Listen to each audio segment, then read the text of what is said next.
Hello and welcome back to another episode of the On the Sideline podcast with Jackson and Kyle. I am Jackson, and I'm joined here, as always, by the man who is pumped up to never have to watch baseball again until next offseason. Kyle, how are you doing? Doing great. Red Sox season's over, so we don't have to talk about that anymore, which is great. But we're looking forward to the future. How are you doing? Yeah, I'm doing well, Kyle. It's very, I think, rare for us to say, thank God we don't have to watch the Rays and Red Sox anymore. We can watch our teams. It used to be the case for a while for your team, but it's exciting times here. Week one, it's the most exciting week of football, right? Entering week one, every team is going to make the playoffs. Every team could win the Super Bowl if things break right, Kyle. There's optimism is in the air.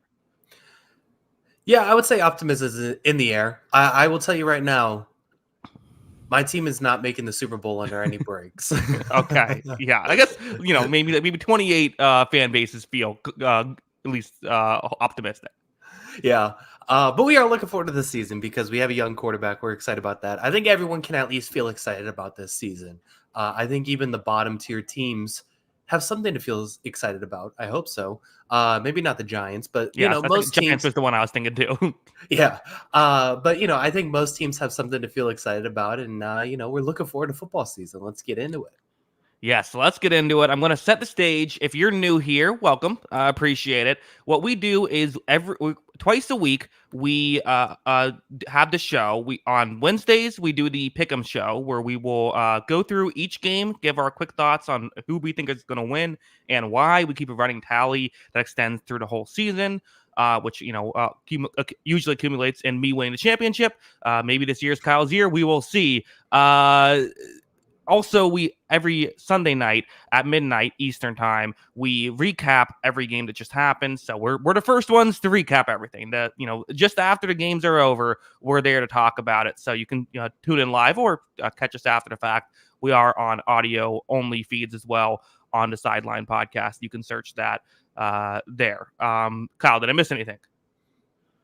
I think we're good. I had 3 fantasy football drafts this week, so my mind's in a bit of a blender, but we're going to make this work. We're ready. Okay, I think I screwed up and forgot to respond to the fantasy football league I'm in, so I don't think I'm in any this year. That's always good. Yeah, usually not a good thing. Also, I feel like I should probably mention, just because some people do put in like super chats, just mentioning how those things work. If you want to give us a super chat, we always appreciate it. Don't feel like you have to in any way. If you want a free way to support the channel, just share it anywhere you can is always a great way to help support the podcast as well. But we will read your super chat as long as it doesn't say anything offensive if you do give us one. So Kyle, all that aside, we have football to talk about. Actual football. In roughly 26 hours, we'll be watching a football game. 26 hours indeed. Yeah, we'll be going to Kansas City, and I think that should be an exciting one to start. And I mean, it's finally here. We got a little teaser with college last weekend, but I didn't think there was that many great games overall. So now we're getting the real thing here this week. I'm expecting some fireworks. This is a good slate. Good week one slate. Yeah, great week. In fact, only one out of these 16 games has a spread of more than 7 points. Kyle, I have bad news about which one that is, but we'll get there when we get there. Kyle, let's just get into it. So first, we have to start off with the elephant in the room of the Pick'em show. Kyle, this is now the 5th year we are doing this. You are currently still looking for your first championship. I put up a poll on the community tab asking who the community thinks is going to win. 45% still say you. So you got a slight edge to me, but definitely you have your fans here. Yeah. I do have my fans. I appreciate the loyalty here. I appreciate that commitment to me. I'm going to give it everything I got. And listen, I've had 2 opportunities in the Super Bowl to win it. I'm like Kyle Shanahan, and one of these years I just got to get it right. Yeah, I still think you've only had one, but we can argue about that later. Kevin in the chat saying this is the year of Kyle. What do you think about that, Kyle? The year of Kyle. We're so back, baby. Let's do it. Let's do it. Kyle Trask for the Tampa Bay Buccaneers. Can I have a big year? Calling it now. Well, I mean, I guess I wouldn't be that mad at it if he had a big year. I mean, I think I'm not too optimistic about that. I think you have a better chance of winning a championship this year than Kyle Trask does, Kyle. Kyle Hamilton, big year for him too. It's I happening. All see Kyle's. that. Okay, the year of Kyle. I like how you took it as all of Kyle's, not you in particular, but Kyle in Yeah. general. Kyle I, Shanahan, maybe the 49ers win it all. beating Kyle Hamilton after beating Kyle Trask in the NFC Championship game. I like how Kyle Trask was the first Kyle you thought of in the NFL. Anyway, we're off the rails already. We are so back as indeed, Kyle. Since you lost, you get the choice to give me. You get the choice to give me a game first. Which game are we going to kick off this season with? Yeah, there's like you said, this is a really competitive slate. A lot of really great Week 1 games. I'm giving you this game in particular as one of the highlight games of the week. They're doing it on Friday night, so it's a little unique. There are just way too many variables to me for this one. You know, they're doing it in another country, Week 1. I think that's weird. They're doing it in a very hot country, Week 1. I think that's also weird. I haven't really looked at the weather report for that one, but I just don't know how that's going to work. They can't wear green at this game, apparently, because there's a soccer rivalry that's really competitive and they don't like green in the stadium. So I don't know how that's going to work. There's just too many variables that I don't want to pick this game. So I'm giving you one of the games of the week, Packers at Eagles, two really competitive teams last year. Who do you got? Yeah, I didn't realize there's this green thing. Both teams wear green. Why did they choose these teams then? Anyway, it's a tough one. I went back and forth on this. This was number 2 on my list, so I'm with you. This is one of the toughest ones to pick. I'm leaning Philadelphia, so I'm going to go Philadelphia. I do think that their defense should be better with this new look secondary, and I still trust this offense as it is. I don't know what to make of the Eagles in general. Part of the question is just what do I expect? I think the Packers will at the very least be good, so I do think there's upset potential, but I'm still going to lean with Philadelphia right now. I think they have the better overall offensive unit. I think I agree with most of what you said. Yeah, I mean, I think I agree. I mean, the fascinating thing is that these are two elite offenses, EPA terms, they were two elite offenses and two very poor defenses. Like they were very similar in a lot of ways, but the optics, obviously, because the Eagles had such high expectations and the Packers did not have that kind of expectations, were that they were completely different teams, I feel like, when they were kind of even. And the Eagles also were really bad to end the season. So I think that played a bigger part where the Packers peaked at the end of the year. So all that put together, I do have some concerns on both sides. I really want to see both of these defenses, like I said, both going against elite offenses from last year. You know, like Devin White, there was a lot of like Devin White's back in camp reports, stuff like that. Now he's hurt, and there's already talk that he's already been replaced on the depth chart.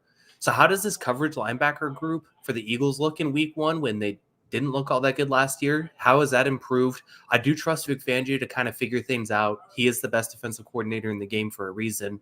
And then on the Packers side, this was a pretty porous run defense last year. They were 22nd in defensive EPA per play defending the run.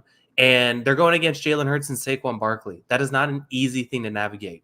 The Eagles do have some questions on the offensive line, but how do the Packers handle that, and how do they get better at this? Yeah, and no Jason Kelsey either. So we're seeing Hurts having to deal with that for the first time, which should be interesting. So yeah, I mean it's a lot of moving parts, and again, Week 1 is easily consistently the week where we get the most stuff wrong. Maybe not most picks wrong, but most at least thoughts wrong. Yeah. Yeah, and there's just so many new variables to each team, and even things that we thought were like preseason, thoughts, preseason, predictions can end up being way wrong, and so we got to adjust and recalibrate. But I do think these two teams in particular, particularly on the defensive side of the ball, like I can see both of these defenses being like top 12 next year, and I can also see them stinking again next year. Is that crazy to say? Yeah, and I kind of think if this game ends up like 21-20, I think both teams probably walk out of here feeling pretty good. I would say so. I expect it to be competitive. I think it's just interesting because on paper, these defenses we both said should be a lot better. But I wouldn't be surprised this game's also a shootout because both these teams are really good on offense too. Right. Yeah. Absolutely. Oh, yeah. Also, you brought up the Devin White thing. As probably no one has paid more attention to Devin White's career than me. Yes. Apparently, what has happened is report came out today that he was injured and isn't going to travel with the team to Brazil. That part kind of makes sense. Not leaving, not going to a different country if you're injured. Although it was also reported that he wasn't going to start anyway. So, yeah. I mean, to all the Eagles fans that got mad at me for saying that I didn't love the signing and didn't think he was going to help them out that much. We'll see. You could still be proven right, but I feel pretty good so far. Yeah. And then even then, like even beyond the linebacker stuff, because I think that's been, kind of beaten to death. You still look at the secondary that I think underperformed last year too. I think Darius Slay still played pretty well. Obviously, James Bradbury is not going to be featured at the corner position. He's on the IR anyways, but it's CJ Gardner Johnson. Can he have a bounce back season? Quinyon Mitchell as a rookie, Keely Ringo, Isaiah Rogers. Those are a lot of names. Who's going to be the guy that steps up at the second guy at corner? Yeah, should be an interesting one. That is on Friday night. Let's move on. Kyle, my turn to give you a game. I'm going with the one from tomorrow. We're starting with the two games at the top. Ravens Chiefs. Where are you going? All right. I had this one a little lower on my list actually, but it's okay because I do think this is so competitive that there could be a lot of variance here. I got the Chiefs for this one. Couple fun little stats. The defending Super Bowl champ, now in 18 Thursday night kickoff games, is 13-5. However, they are 0-2 in the last two. So last 2 years, the Super Bowl champ has lost. However, the biggest one for me, and I just think this still kind of reigns supreme, is in the Lamar Jackson, Patrick Mahomes era, the Chiefs are 4-1. Mm-hmm. And it's not all the quarterbacks, obviously. You could argue that the Ravens were the better team last year. You could probably argue they should have won that game if they didn't turn the ball over twice in the end zone. I think there's a whole lot of variables to that. But that being said, I still trust Steve Spagnuolo to kind of handle this Ravens offense. He's done it basically his entire Chiefs tenure. And I think that's something that he's going to handle well. And I got the Chiefs winning this one. Gotcha. I'm leaning Baltimore. I am. I know that the Chiefs obviously beat the Ravens last year, but I just feel like I think the Ravens are going to be very motivated to win this game, right? This is even more so than a typical week one matchup. I do think that the Ravens match up well against the Chiefs. It's the same stuff we said in the conference championship, and it didn't end up happening, but I do think they match up well. And Kyle, I'm interested in seeing how this Chiefs secondary looks. I know the Ravens aren't a team that throws the ball a ton, but I'm interested in seeing how it looks. The Ravens have Derrick Henry now. Like, I think this could be a potential thing that the Chiefs have to figure out this season if the Ravens can sort of attack this secondary, or maybe the Chiefs will hold and the Chiefs will look unbeatable. But I'm interested in seeing how this is going to go. Yeah, I think my biggest worry, because these are both really good defenses too, right? Obviously, this is kind of what we're looking at. Yeah, I think the thing I'm worried about for the Ravens, even just beyond kind of the intangible stuff, there is the huge. I wouldn't be surprised if the Ravens come out and punch him in the mouth because the pent up animosity. There's just so many variables and intangibles that like you can't really quantify that, but like. Losing in the conference championship game, you kind of want to get your revenge. It's a very very obvious motivating factor. That being said, like if I'm just looking at it from the football perspective, I think the Chiefs are better equipped to handle some of the Ravens' weaknesses than I think the Ravens are better equipped to handle the Chiefs' weaknesses, at least right now. I do think that the Ravens secondary does have a massive advantage over the Chiefs receivers. However, as you mentioned, the issues with L'Jarius Sneed leaving and the issues with the Chiefs secondary and question marks, I should say, not issues. Baltimore is not a team that necessarily throws outside the numbers like that. And so are they even going to emphasize trying to attack these corners that are unproven when they don't really do that? That being said, I think the Ravens, if I have one question about their offense, it's their offensive line. Outside of Linderbaum and Stanley, I have some questions about the other guys on that offensive line. And the Chiefs, they got a ton of sacks last year, and they bring a lot of those guys back. I think everybody came back, honestly. Chris Jones, Mike Dana, George Karlaftis, Derek Nandi, too, in the middle. I mean, that's just a lot of bodies up front on the defensive line that I think could cause some problems for this offensive line for the Ravens. Yeah, it should be an interesting one. I think this is going to be. I think there's going to be complaints on Twitter and complaints on Reddit of like, oh, what a boring first game. I think it's going to be low scoring.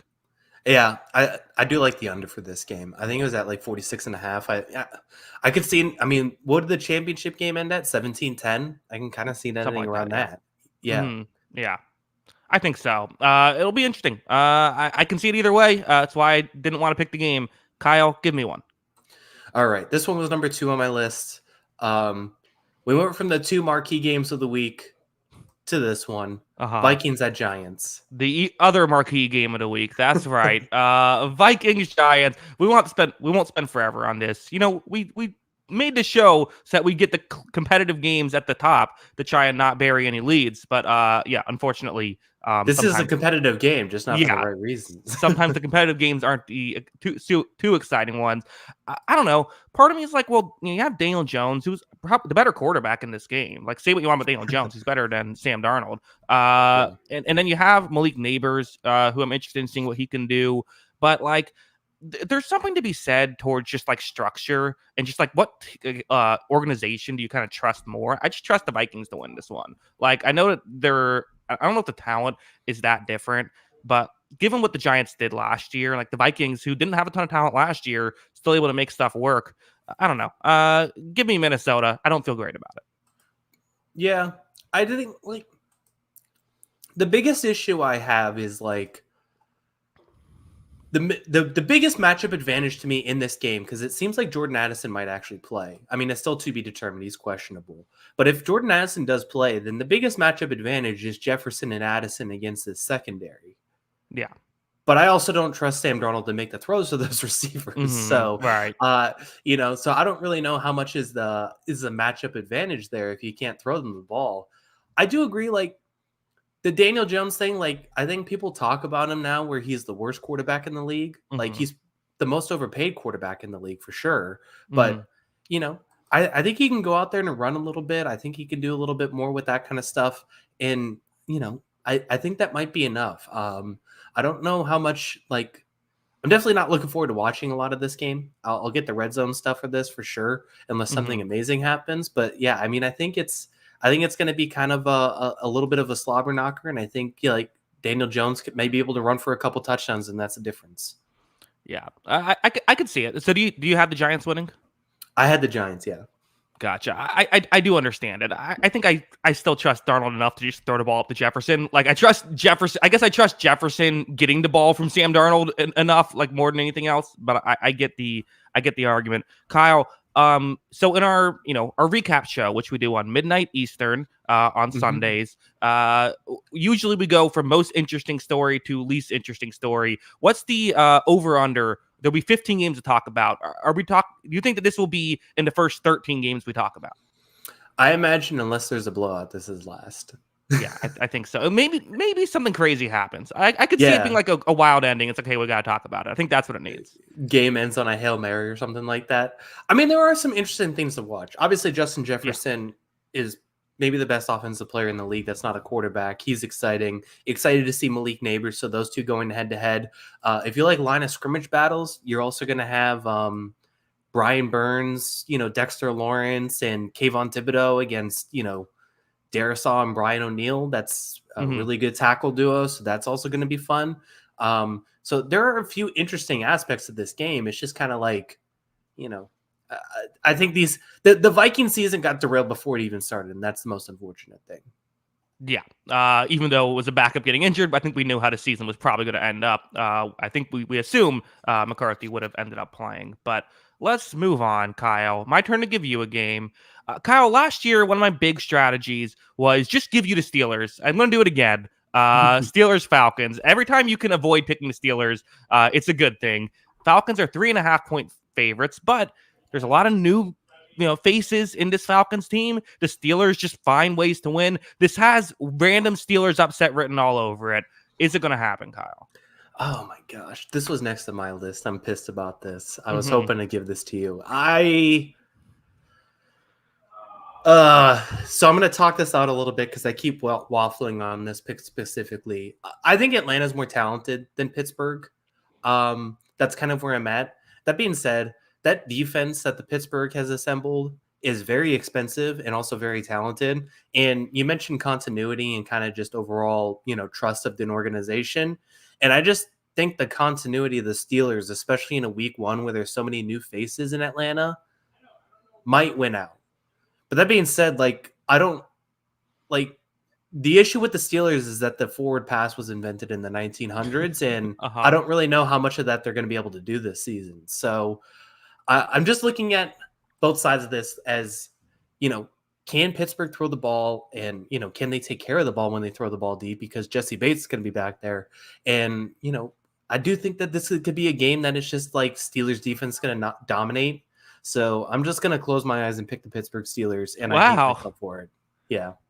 Kyle, I think this is a bit of a hot take, I have to say. I get the Steelers magic. You can never fully feel comfortable picking against them, but I don't know. I feel like, and Kyle Pitts, I believe, won't play week one, so there is that as well. But I don't know. I just feel like there's more talent on this this Falcons defense. Like this, realistically, this Falcons defense should be holding the Steelers to like 10 points. Yes. But there's just so much to work in. And I don't know. How much has Cousins even practiced this summer with like the injury and all that too? Fair right? point. So, and no preseason. So I think no preseason snaps for either of their quarterbacks. So I think that plays a part. And I still like a lot of this Falcons team, but I wouldn't be surprised if it takes a couple weeks. And yeah, I think this Falcons defense should be pretty good, especially with adding Matthew Judon. They get a bit of a pass rush. I think their offensive line is also very good. We've talked about that before a lot with this team. But that being said, I don't know, TJ Watt might just be a one-man wrecking ball. And he also has, Alex Highsmith on the team. So that's not too bad. So It's just I don't know, can the Steelers defense just kind of, they do this every year. They find 2 or 3 games that they're gonna jank up a little bit and make some ridiculous plays, and all of a sudden it's like, oh, the Steelers won 13-10. Here's the thing, Kyle. Your arguments don't really make a lot of sense, but they also make perfect sense because it's the Steelers, and the Steelers just do this. It's actually a totally there's a reason why I gave you this game early. It's like, look, on paper, there's no way the Steelers should win. I do like what you said about Cousins and the lack of practice and stuff. I think that's a big deal. Yeah, I'm with you. I'm also picking Steelers. I'm gonna flip my pick to that as well. They're gonna find a way. Yeah, like I said, I think Atlanta is a better team, and if this game were like week 8, I'd probably pick Atlanta. But I just think with so much change with this team, new coaching staff, they haven't got their quarterbacks really settled in, all that kind of stuff. I think I just got to go Pittsburgh because of the continuity. Yeah, because in week 8 we'll be like, I know the Steelers are 5-2, but I don't think they're actually that good. Yeah. Exactly. All Russell right. Wilson's getting MVP buzz because he's 6 touchdowns and 3 interceptions through 8 games or something like that. Yeah, I think so. Yeah, we'll see. We'll clip that for week 8. Kyle, give me a game. Since the dawn of time, I don't think these two teams have ever played a normal football game. So Raiders at Chargers. Yeah, that's a good pick. Also next on my list. I gotta go with the Chargers. They have Justin Herbert. I'm gonna lean with the team with the best quarterback. When we did our preview, I kind of said I think there is a chance for the Chargers to be better than people realize. I think it's possible, and I also just think we talk about continuity and moving parts. A lot of moving parts with this Raiders team. You have a new quarterback in place with Gardner Minshew, who does typically not take too long to get into the thick of things with his teams. But yeah, I don't feel great about it. The Raiders defense was surprisingly good last year. Don't know how repeatable that is. Do we like this? There's a chance the Raiders score 100 points, but I just don't know if it's similar to the Vikings thing where it's like, okay, I trust the team, but I don't know if I trust the quarterback. I like Minshew, but I'm not. I'm probably lower on Minshew than most people. I think he is like Daniel Jones is better than Gardner Minshew, right? Yes. Yeah, but I feel like that would be I think Gardner Minshew's way more liked than Daniel Jones, though. Yeah, he's got the whole vibe. Yeah. I think Gardner played pretty well in spurts last season. I don't think he was amazing, but he obviously did enough to help them win some games. So I don't think they were winning quite in spite of Minshew. That being said, I think a lot of people just kind of overlooked that the Colts had a top 3 offensive line last year. And also Zach Moss was playing kind of out of his mind that first half of the season and did some really good things. So I just I don't know. I don't know if that's as replicable with this Raiders offensive line. I don't think it's a bad offensive line. It's just not as good as that one. And yeah, so I have some concerns about that on offense for sure. Yeah, and also want to be clear, I don't think Minshew's a bad quarterback. I just think when he's playing against Justin Herbert, there's a massive mismatch there. Again, that being said, I think there is real opportunities for the Raiders to pass all over this Chargers defense. It's a good pick here at number 5. Yeah. So who'd you pick? I picked the Chargers. The Chargers, okay. Yeah, I mean it's definitely an interesting one. There's been, you mentioned that they could be. You mentioned our preview show where you said you think they could be better than people are giving them credit. I felt like there was a lot of late preseason Chargers hype. Everyone listen to the podcast and then follow my. It might be that, but there was a lot of stuff about Joshua Palmer is going to slot in as the number 1 receiver. He's better than. Well, that's realize. Not a great. I mean, if we're doing that, then I'm out. Yeah, the Ravens backfield with Justin Herbert. There's the toughness factor of Jim Harbaugh, stuff like that. The most fascinating thing, once again, not everyone's going to love offensive and defensive line play, but Rashawn Slater against Joe Alt against this defensive line for the Raiders. I mean, that's basically a lot of this game because, they got to keep Herbert upright. That's the big thing. And Joe Alt's the high level pick. They picked him over a receiver. I want to see him against this matchup. How does he handle it? I think I'd lean Chargers too, but I could also see the Raiders winning this one because I trust their defense a little bit more. I like that their pass rush is able to get after it, and I think that could be the difference. Yeah. Poor Joe Alt. First game and has to deal with the Max Crosby. That's the tough matchup. Also, Kyle, one more, just a little peel behind the curtain here with how I make my picks. If to me a game feels like a toss-up and I look at the line and Vegas is saying +3 to one team, I'm like, okay, I'll go with that team. Yeah. Yeah, that's usually the field goal for home field. But the funny thing is, this is definitely going to be 75% Raiders fans. Yeah, there's no way that's they're actually giving the Chargers 3 points here. Yeah, that used to be the standard though, was 3 points for a home field advantage, right. And now that's adjusted. But I don't know. I feel like I'd almost go Raiders -3 in Los Angeles. Yeah, I think so. I wonder if that's fact. I wonder if it was a neutral site, if it'd be Chargers by more. Yeah, that's funny. But yeah, it's another one that feels like a toss-up. It does. I mean, I do think another thing that you could also one of my philosophies sometimes, if it's toss-up, lean quarterback, and that's definitely where you're going Justin Herbert if regarding Minshew. Well, let's move on. Let's go to a couple of teams in Florida. My turn to give you a game. I'm giving you the Jaguars taking on the Dolphins.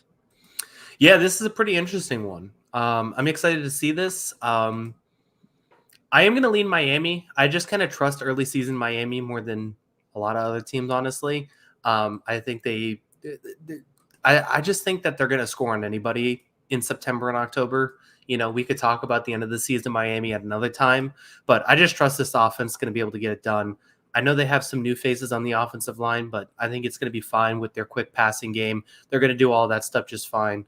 I like Jalen Ramsey. I think it's going to be tough for Jacksonville's receivers. We're going to see Brian Thomas introduction. We'll see how it goes, but he's got to get open against Jalen Ramsey and Kendall Fuller. I think that's a pretty good secondary combo. So I trust Miami in this one. As far as I don't think it's a foregone conclusion though. I look at Jacksonville. I think there's some things to really like. Can Josh Hines Allen, get after Tua enough in this quick passing game to disrupt some rhythm, get some pass rush in there? And I do think the one thing I could give credit to Jacksonville for is they have a lot of speed in their secondary. And can the speed of the secondary kind of handle Miami's passing attack, which is all speed? So those are the interesting things I look at, but I still lean Miami's offense. Yeah, I don't really know what to do with this Jaguars team, which is why I gave you this game. They're not a team I want to pick. I do think it's fair to say Miami in September, one of the best teams of all time, right? They're up there with the undefeated Miami team of they blow teams out this month. And a lot of it is because, it's easier to throw and you expect them to pass the ball well. The Jaguars defended the pass very well last year, especially through the secondary. The pass rush, the exception of Josh Hines Allen, maybe lacked some things, but they also have added Eric Armstead this year, which I'm interested in seeing how that goes, because that could, just add another piece while you hope that Trayvon Walker can take that next step. I think you want more of a bounce back year from Tyson Campbell, who did get banged up last year. They added Ronald Darby. There's an interesting, there's a lot of pieces to this defense. I don't think it's going to stop. I don't know if it's going to stop Miami's offense, though. So it really kind of comes down to, can the Jaguars hang? And really what it comes down to is Trevor Lawrence. What are we going to see out of Trevor Lawrence? He's gotten, I don't know if anyone's stock dropped more towards the end of last season to where we are now than Trevor Lawrence. I mean, maybe Nick Sirianni, but like that's it. Yeah, for sure. And, there are some questions with this Miami defensive line, too, getting after him a little bit. Jalen Phillips is questionable for this game. Bradley Chubb's not going to play. So there's not a lot of pass rush options, which is kind of what you want to have against Jacksonville and their kind of shaky offensive line. I know Chop Robinson's going to make his debut, probably get a few snaps in this game. But, yeah, I mean, it's really going to come down to how does Lawrence handle the pressure. And I think the big thing is that he did very well last season. The one thing I definitely think he developed at was managing those high-risk throws, because when you have a secondary like this with Holland, with Ramsey, with Fuller, I don't want a lot of high-risk throws, because that's going to be a tough battle for your receivers to win one-on-one. Yeah, I think I'm with you, though. I have Miami winning. Kyle, give me a game. Let's go Monday night. Let's go Jets at 49ers. Okay, that was not next to my list, but I was considering giving it to you next on my list. Very good choice. I'm going to go San Francisco. Again, we talk a lot about continuity. Kyle, Aaron Rodgers hasn't really played football in like 2 years at this point. With exception of a few snaps. He barely played in the preseason last year. No preseason this year, which, I think if you've had that long of a break, some preseason would do you some good. I just think that gives the 49ers in San Francisco already probably have a bit of a leg up. I think when you add all that stuff together, this is a team that does not know how to play with each other right now, the Jets. We saw Tampa Bay when they won the Super Bowl, they were a mess week 1 against the Saints, right? They're always, they're oftentimes a mess against the Saints, but we don't need to get into all that. I think that this is I think it could be a tough situation, like I said, with all the moving parts. And just like, even without all that, 49ers run the ball very well, should be able to, I think hopefully if you're a 49ers fan, can mitigate the mistakes against this Jets secondary. Purdy will put the ball in harm's way. So I think that's the Jets' key to victory, is if Purdy makes a mistake or two against this good defense. But I also think the 49ers defense should play pretty well against Aaron Rodgers. So I think, quite frankly, Kyle, the more I'm thinking about it, I think the 49ers should win this one handedly. I think we're going to get like the Tuesday morning talk show. Is Aaron Rodgers dead? It's over? Time to throw in the towel, and then he'll be fine for the rest of the year. Aaron Rodgers always sucks week 1. In fact, I'm going to do it. I'm locking up the 49ers. All right, here we go. We got a lock on the board. I was hoping this be your lock. I don't feel overly confident in it. Mainly, I think a lot of it just has to do with the 49ers offseason and just how chaotic it was, and how much time everyone's back. And vibes are high. Everyone's back now. Oh yeah, everyone's just happy now, so I'm sure it's all good. It could all be all good.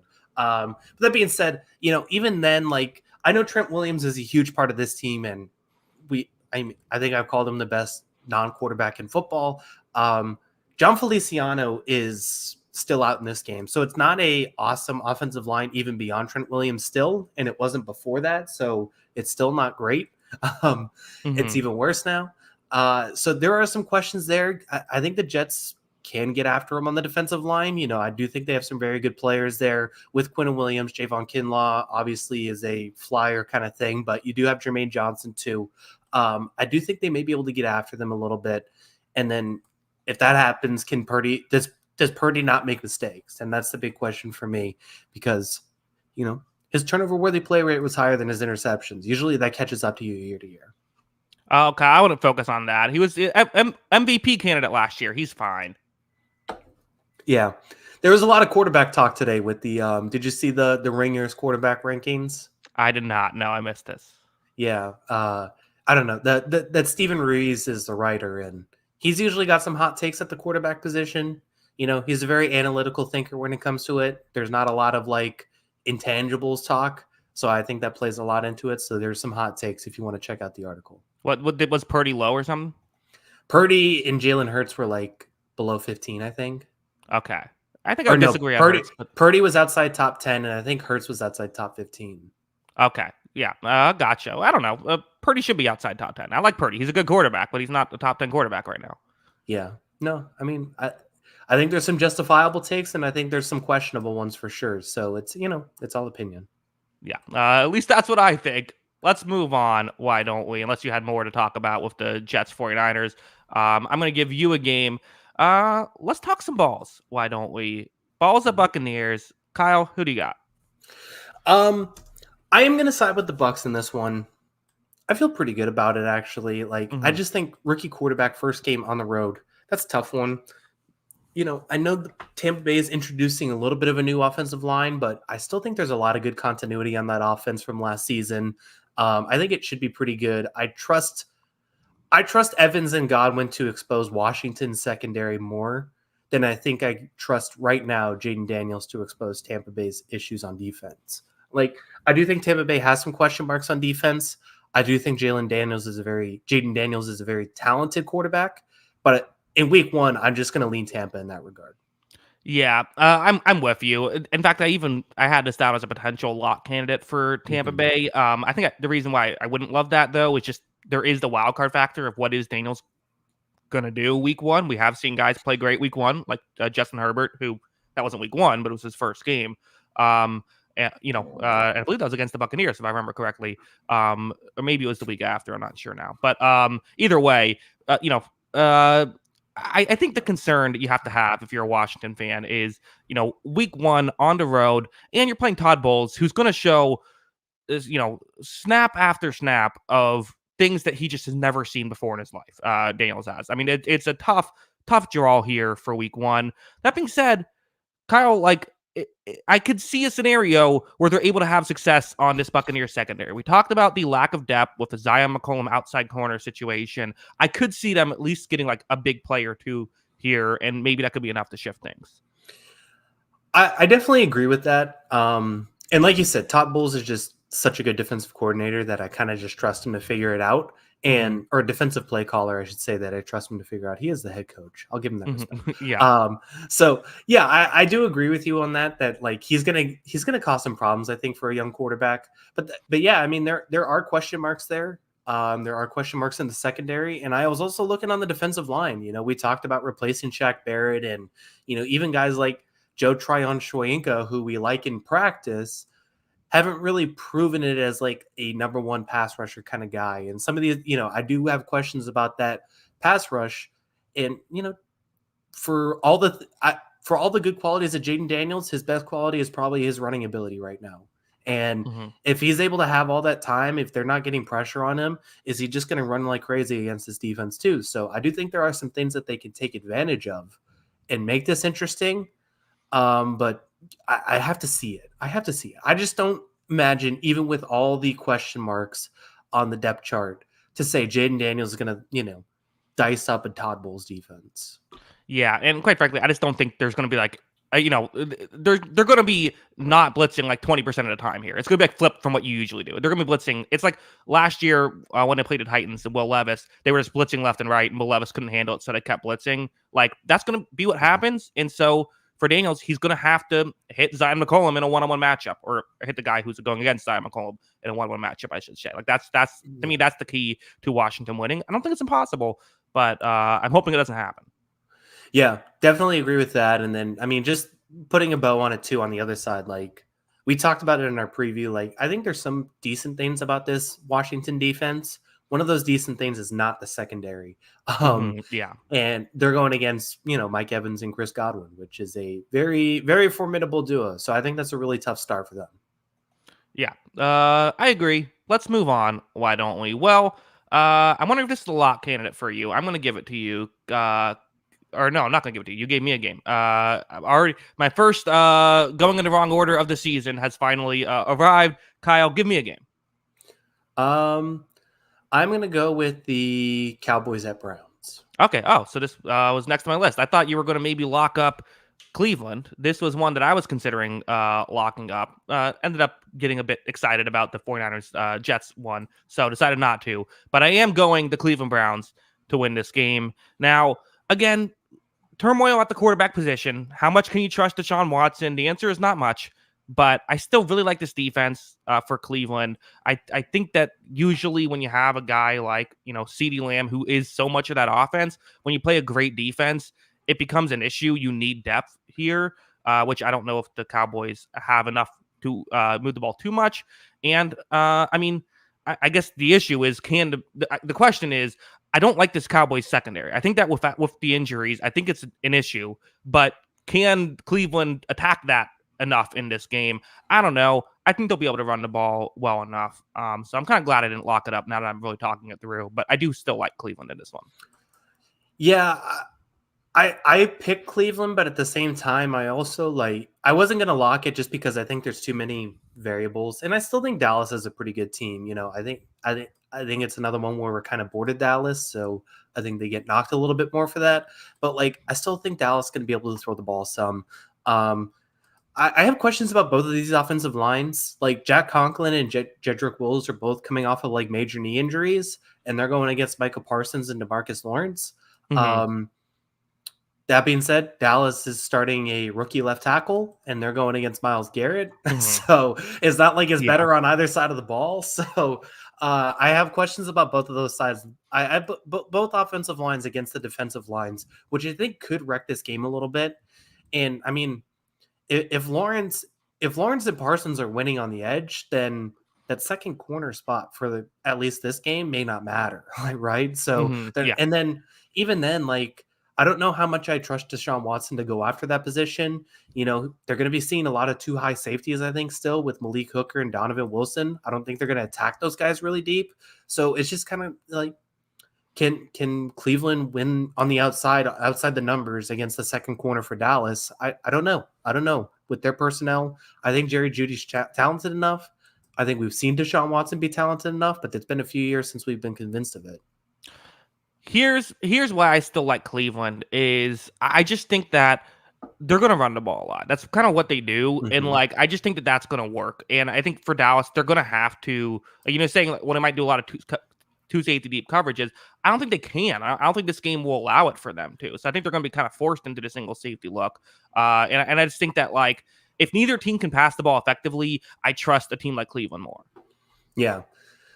That's probably fair. That's probably the right answer. Not to mention, you look at that run defense for the Cowboys and how it hasn't been up to par over the previous season. So, I do think, kind of similar to a lot of Cowboys games I feel like lately, I think this one's kind of decided early. If Cowboys can get off on the right foot and score some points, force Cleveland to throw, I think that benefits them, right? So they need to start early, and I think this game could be decided early with these two. Yeah, I think that Dallas might need a big play defensively, which is totally in fact, might just expect to happen. Yeah, I mean, both of these teams though might make big plays defensively. This Cleveland defense lived off of it last season. Yeah, these are two fun defenses. I mean, because I still do worry about Dallas' secondary, but I don't think it'll matter that much in this game. So it should be an actual entertaining defensive game, unlike the Vikings Giants, which will be a defensive game because neither quarterback is that good. Yeah, for sure. No, both of these defenses are very athletic. They get after the ball and they create some havoc. And I do think there are a lot of questions about the corner position for Dallas and the depth overall, but I mean, in theory, how much are we worried about depth in week one, right? In theory, the starters should be able to play and they're healthy. I know you'll have to rotate some, but at least in the first game, I trust that Diggs, Hooker, and Wilson are going to be able to play the majority of the game. Over the season, as they start to take some lumps and bruises, how does that affect them? I agree. But I think week one, they should be okay. I think the Ron Bland injury hurts. I just think it does. Yeah. It does. I mean, absolutely, because that's the target spot. But it just comes down to, can Cleveland take advantage of that? Yeah. Well, should be an interesting one. A spirited debate here on week one of the podcast. Kyle, my turn to give you a game. I'm going Titans-Bears. I think Bears 4-point favorites here. Understandably so. I think the reason why I have to give you this game, though, is everything about the Bears is it's like Oppenheimer, right? It's all theoretical. Everything looks good. We feel good about it. But in practice, what's going to happen? Yeah. In practice and what's going to happen, indeed. So here's the thing. If the history of the NFL of the last 40 years has taught us everything, it's when you get excited about the Bears, you should probably expect the other shoe to fall. Yeah. The 85 Bears aren't doing the Super Bowl shuffle anymore, things like Uh-huh. that. So it's a lot different of a day. That being said, I'm going to ride with the Bears in this game. I Mhm. still feel pretty good about this team. I think they're just matchup. I mean, I just think if you go across the board, they're more talented. I specifically think the Chicago defense should be able to handle this Tennessee offense pretty well. I do have some questions about the pass rush for Chicago, but I also have questions about the offensive line for Tennessee. So I think they're going to be able to handle that. I think Montez Sweat makes a big impact in week one that way. And I think the secondary is very good for Chicago. I don't really know, especially I just don't really know without DeAndre Hopkins, limited. I don't know if he's going to play anything like that. Um, I think the secondary for Chicago should be able to take advantage. I think it's a bit optimistic. I would say I don't know if I love this Bears secondary. I think it has potential to be really good. I like the safeties, and obviously Jalen Johnson's great. I still do feel like with the Kyler Gordon, Tyreek Stevenson, kind of other corners there, they're young corners who show flashes. And the thing about Mhm. that is you're not always consistently good. And can we get a Calvin Ridley deep shot here? Certainly possible. I think that's and for Will Levis, that's his game, is he's throwing down the field. He's going to take shots. And I think there is always scary upset potential when you have a guy like that. Yeah, I mean, there is, but he has to hit those shots, and that's where I'm Yeah. questioning. And I mean, we'll see if it happens. I mean, he showed flashes of it in year one. I need to see it again in year two. But I just think overall, like, not to mention, I just trust I don't know if I should trust because it's still so new, but Hmm. on paper, I like Chicago's offense attacking Tennessee's defense and vice versa. Um, Hmm. I think there's some good things about this Tennessee defense. I love what they did with this secondary, with Snead, with the Wouzier, with these safeties. Are they going to be able to pass rush enough to help those guys? I think that's something I'm looking at. And outside of Jeffrey Simmons, like, who do you trust on this Tennessee defensive line? I think that's my biggest question. Well, Titans fans won't like that you're disrespecting Harold Landry. That's they're big Harold Landry guys. Arden Key's all right as well. They have some, and Jeffrey Simmons is a pretty big other than, right. I mean, Yeah. he does a lot. And I gotta say as well, not to weirdly defend the Titans a lot, but like this secondary of like L'Jarius Sneed and Chidobe Awuzie, again, the same argument about the Bears that you have to make about the Titans. It's completely on paper. We don't know how it's going to work, but Mhm. like that's part of why I just don't want to pick this game. It's because there are like who on the Titans secondary or Bears receiving core were there last year. There's like you could count them on one hand. Yeah. No, I mean 100%. It's a very new group. I think that's a very big question. And then obviously new quarterback with two new receivers. And I think that's going to be really fascinating to watch. I agree. That being said, like, I just look at all the names on this Chicago offense, and I'm like, I just don't know even if a good secondary is going to be able to cover him consistently. And it's going to be. I think it's a tough ask. I think it's a very tough ask for them. Yeah, I think I agree. Although, Kyle, imagine the storyline if the Bears get like blown out week one. I mean, that'd be great stuff. Yeah, 100%. Yeah, as a fan of stories, I would be a fan of that. DG in the chat says Kyle looks like he's ready to stand outside of Kmart and sell his mixtape. I think that's a compliment, right? Absolutely, Yeah, better be. yeah, This I is a think so. cool hat. I don't know. Yeah, no, I like it. I think it's good. Yeah, I'll see you outside Kmart. Kyle, give me a game. We got 6 games remaining. All right, let's go. This game, another divisional game. Let's just go Saints at Panthers at Saints. Excuse me. Okay, interested. I was lower on this one. I have the Saints winning. I don't know. I feel like the Saints defense is still really good. I don't expect the Panthers to move the ball that much. I'm a little surprised it's only 4 points, to be honest. Yeah, I get it, but I also think it means that the Saints have to move the ball, and I think that's the problem. Yeah, they'll be But that okay. means you think so? I think so. I mean, I agree. I don't think this is going to be like a 30-0 win or anything like that. But like, I don't know. I think this is like a good I'm expecting like a 19-7 Saints victory. Yeah, I mean that's a good number. That being Hmm. said, you're not buying, rebuild Carolina offensive line, Deontay Johnson on the outside. They got some pieces there. No, not buying it. I'm buying it a little. I mean, I'm not buying it in this game. I think that the Saints secondary should be really good, and I think that Dennis Allen, for all his faults, doesn't give you a lot of room through the air. I think that the Panthers I think they should be better this year than they were last year. They were the worst team in football last year, though, so that's not saying much. Yeah, I mean it's the right pick. That being said, like I do think the one thing is I think New Orleans is going to really struggle to run the ball in this game. And so, because obviously Derek Brown is one of the best players in the league, they have a very good front three in general next to him. So I think they're going to struggle to run the ball. And at least for right now, J.C. Horn's healthy. And if J.C. Horn's healthy, I feel a lot better about the Panthers secondary and matching up in this game for sure. Yeah, and I mean, we talked about the bad Saints offensive line that we're expecting to see this year. That could be an issue. I do wonder. Panthers added Jadeveon Clowney in the offseason. He's always been more of like a blow to play up and let someone else get the sack kind of guy, though. And I don't love, other than Derek Brown, who's also kind of does that as well. I don't know if they have a guy who I'm like, oh, yeah, that's just a pure pass rusher to really take advantage here in this game. But maybe someone will step up. Yeah. It's just such a weird time for the Panthers, right? Like, That's another team where, like, you're really hoping. We said every team has a reason to be optimistic or look forward to. I think this team, I don't know if it's looking forward to the season, but they're trying to find something to be optimistic about for sure, and they need to see it quickly. Yeah, and I gotta say too, I think people are sleeping on the Saints a little bit. The Saints were above 500 last year. I think people act like they were a mess. They're the same thing every year.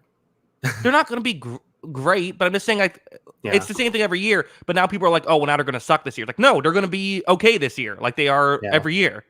They're NFC Pittsburgh. Yeah, I don't know. I would disagree because I feel like the Saints are I get what you're saying. I think Pittsburgh more so though. I think Pittsburgh is like a 6-11 team that consistently makes the playoffs. The Saints are like an 8-8 team that like consistently goes like 9-8. Or no, they're the other way around. They're a team. They're just like a mediocre team. Yeah, that's probably fair. Mm-hmm. All right. Well, let's move on. Unless you had more to say about Panthers Saints. No. This will probably be the second least talked about game of the week for us on Sunday night at midnight. I probably, and because that one probably won't even be that close, but maybe I'll be wrong. We'll see. Rams Lions is next on this list, Kyle. A rematch of the wild card game when it came down to the wire. Lions pulled it out. You have Stafford and Goff playing their former teams again. You still have your lock you have to give. Only a couple more chances to do that. Kyle, where are you going? There's a lot of Lions preseason buzz. I didn't realize when we both picked them to make the Super Bowl, you picked them to win, that just how much buzz there was. And then all of a sudden I just see it happening more and more and more. And it's like, oh my gosh, everyone's on the Lions, huh? Well, I'm on the Lions in week 1. And even further, I'm locking up the Lions in week 1. Okay. I think the Lions Revenge Tour 2024 starts right now. I think they're ready to get off to a fast start. There is a lot of continuity with this team, especially in the offensive side of the ball, where basically everybody is the same coming back. I think this is a loaded offense that brings continuity, and they're going against a defense that has the very opposite of continuity. There's a lot of new faces in the secondary.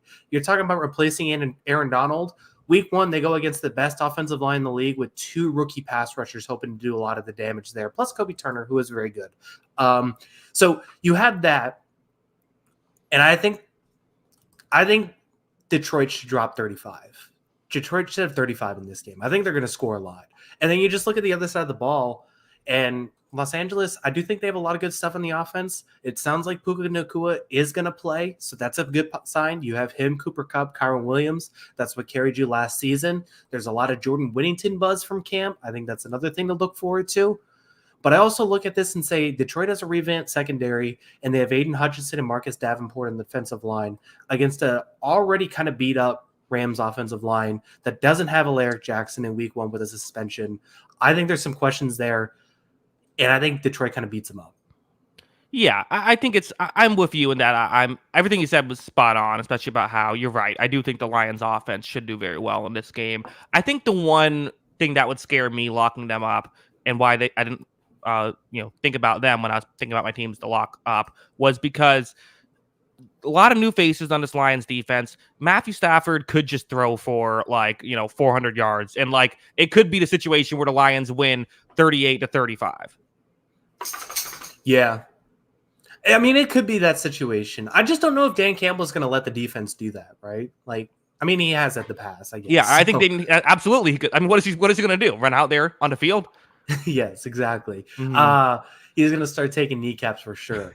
Uh-huh. Uh, but I don't know. I know it's a lot of new faces, but I trust Carlton Davis. I trust Brian Branch. I trust Kirby Joseph. I'm interested in seeing Terrion Arnold in week one. And not only that, but a very good run defense also beefed up their run defense, especially. So, Mm-hmm. they don't need to put a lot of emphasis on stopping the run. It just really comes down to, can these guys cover? And I kind of think they can.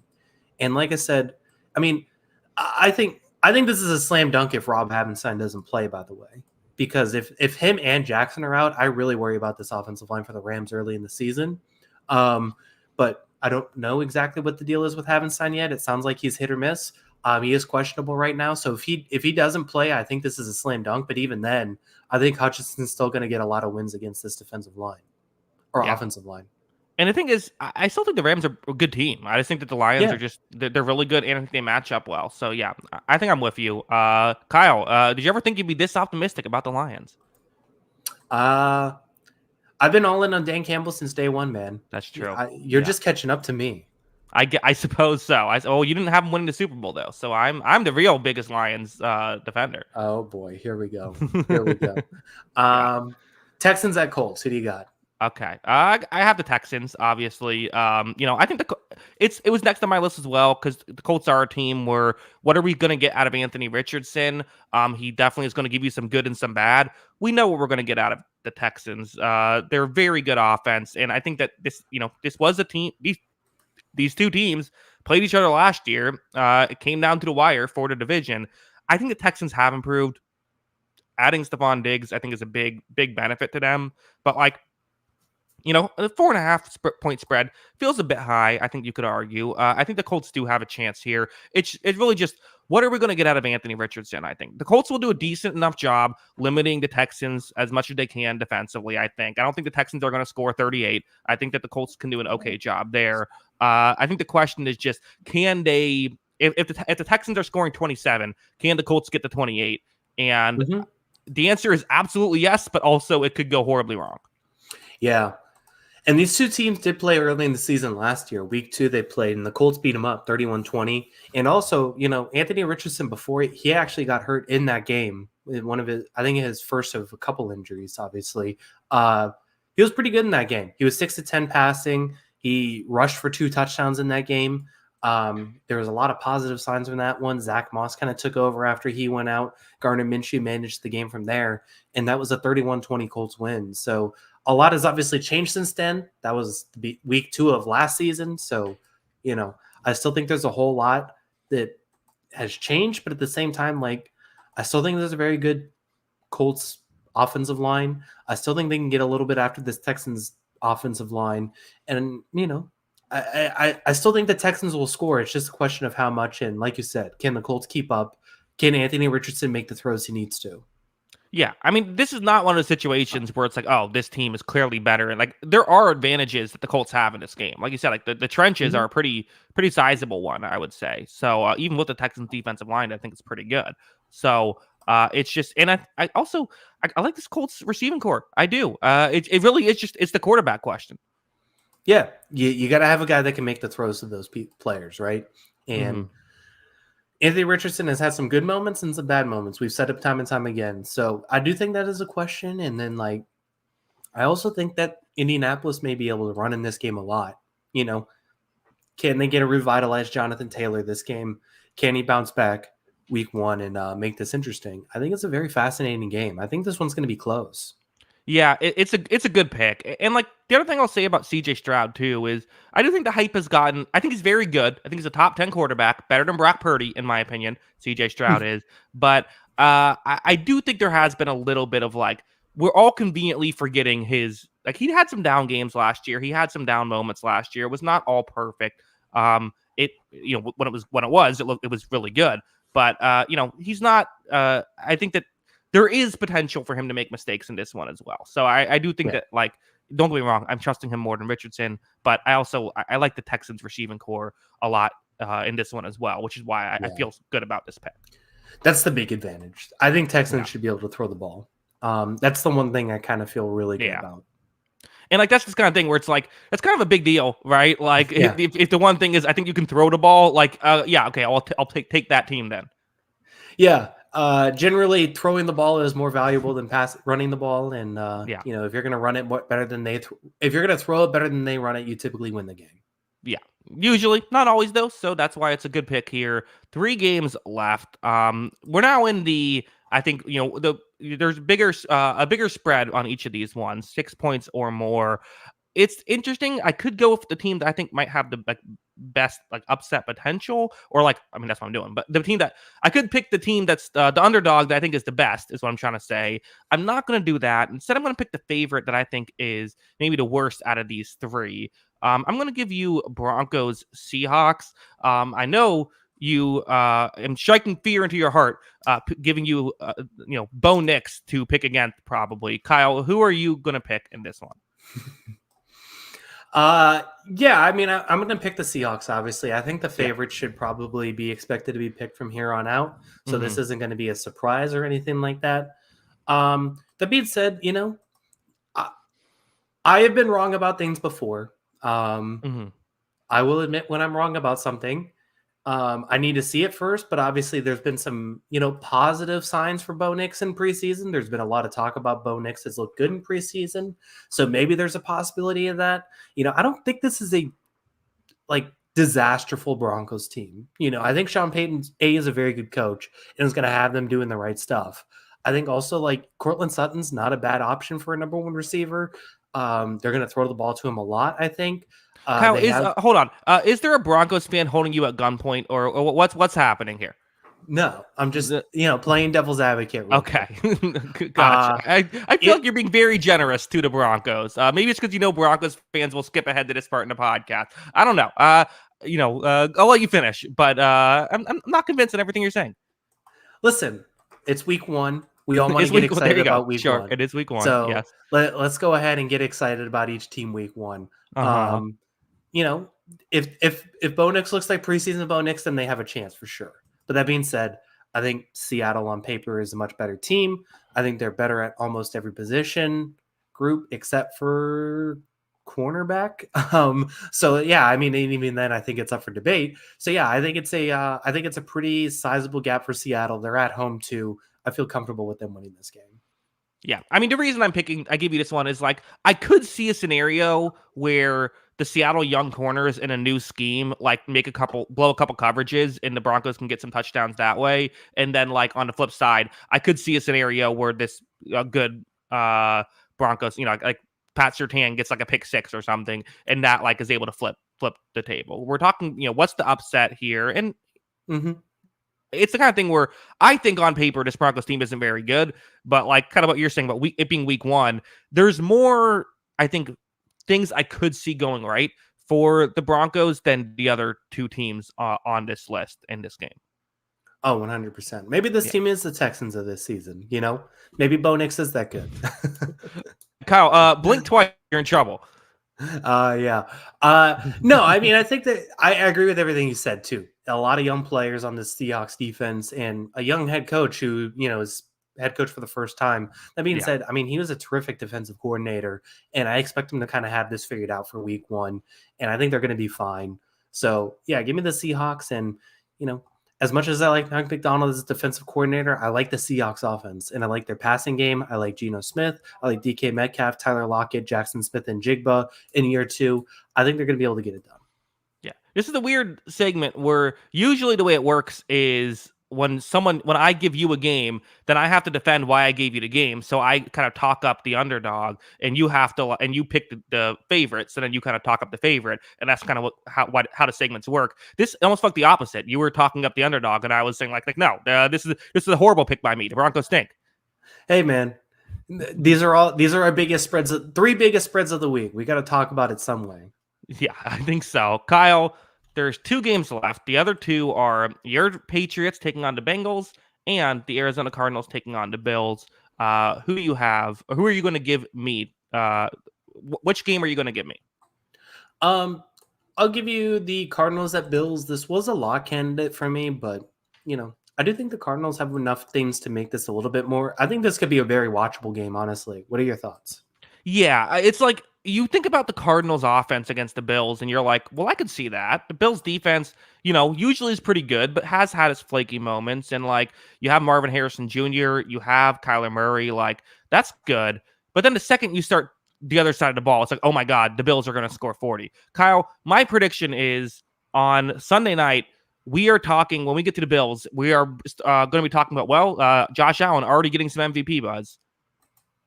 You think so? He's going to I dominate this game? I Yeah. think so. I just this secondary I just don't think is very good for Arizona. And while I agree it could be a fun game, I just think that like I don't know. I guess the question is there's a new look Bills offensive receiving core, and like you could argue it's not great on not great, but I still think like it's just Josh Allen. Even if the windows aren't huge, they're probably still going to be pretty big, and I think he'll be able to make it work.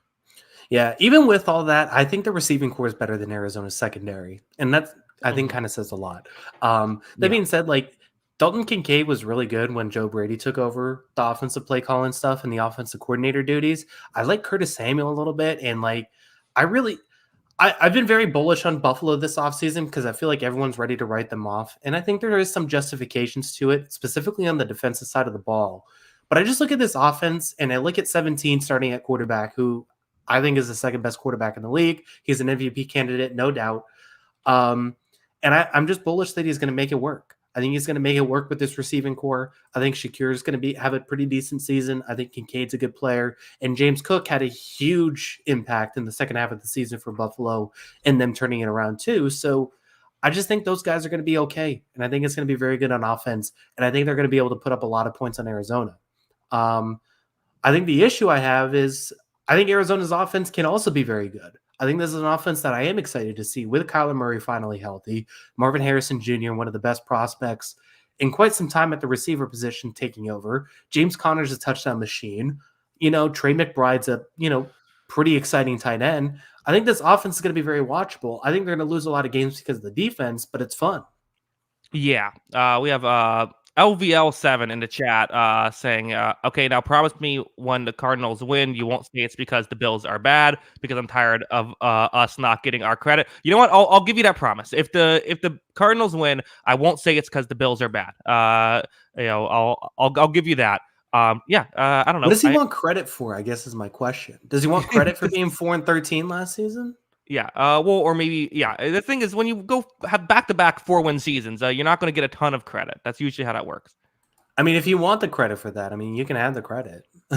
Listen, I say my opinion, and if you don't like it, I apologize. But I'm always going to be honest, even if it's not, not what you want to hear. But to a point that they bring up about the offense, yeah, there is some really good, offensive stuff here, and like I do think Trey McBride could be a real player for the Cardinals. Like I think that he is someone that, in this game, I mean, like could really be a benefit because no Matt Milano. It's just I feel like the Bills secondary too. So it's like I think that it's a bad matchup on top of I think a talent disparity. Yeah, I agree with it. And then like as far as the defense go, because I do think that's where I have much more concerns about Buffalo as far as being a Super Bowl contender, which I think is the bigger conversation. I do have questions about this defense. How much do you like as far as Sean McDermott is as a coach? How much do you trust him to figure this out defensively, even though on paper it's not as good? Yeah, I trust Sean McDermott in every game he's not playing the Chiefs, pretty much defensively. Like I think he's good at like I think like the Chiefs thing he always struggles, but I think that the other stuff like it's I just think that there's I think that he gets too much. The blame for the playoffs is totally fair. His goal is to win a Super Bowl. He has not been able to do that. And a lot of times it's been because of his defenses. They haven't been able to do that. So it's totally fair. But again, against Arizona in week 1, I trust him to be able to get it done. Yeah, I agree. Yeah. All right. One game left to talk about. Patriots, Bengals. Kyle, your New England Patriots. Who are you picking? The dog's saying better pick the Patriots, I think. All right, get out. Okay, Kyle. Well, Kyle's fighting with his dog. Set the stage. It won't be Drake May, right? Brissett is fine. Yeah, Jacoby Brissett is the starting quarterback. You know, Kyle, I'm already Cincinnati's a bored. lot better. I'm already bored of this Yeah, game. This is boring. Cincinnati's a lot better. Yeah. That being said, like I think there was an All right. Well, argument that's to our say show. like, Thanks everyone for watching. I think there was an argument to be said at one point, like Joe Burrow has had this weird like practice situation where like I guess his wrist hurts or something. Jamar Chase like just showed up like 2 days ago, so maybe there's a couple things like that. But even since we said the Patriots were going to be one of the worst teams in the league in our AFC East preview, since then their best defensive player is out indefinitely with blood clots. Yeah. Their debatably second best defensive player was traded to the Atlanta Falcons. They still have Jabril Peppers, Christian Gonzalez, Kyle Duggar. Those are at least 3 players to get excited about. Probably their next 3 best defensive players.